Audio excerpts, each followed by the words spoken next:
Информационна кампания. Информирани потребители за прозрачни и достъпни социални услуги.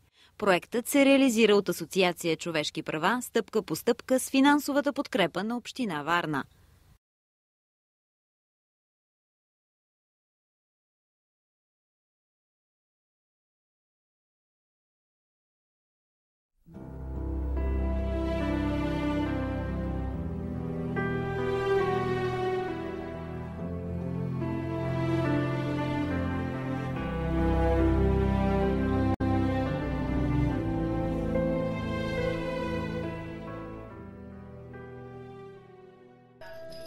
Специалистите от Кариндом се надяват в най-скоро време да успеят да изградят самостоятелен бобът център в двора на социалното заведение.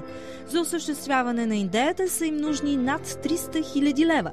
Амбицията е то да стане учебен център за подготовка на специалисти не само от страната, но и от чужбина.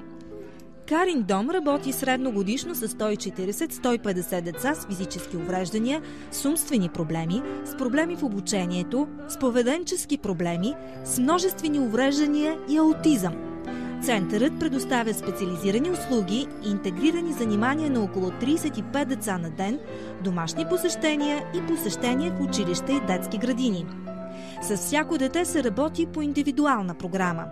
Кариндом е първата неправителствена организация в България, която работи по нов начин с децата с увреждания и поведе борба срещу класифицирането им като необучаеми и срещу старата система за изпращането им в институции, скрити от очите на обществото.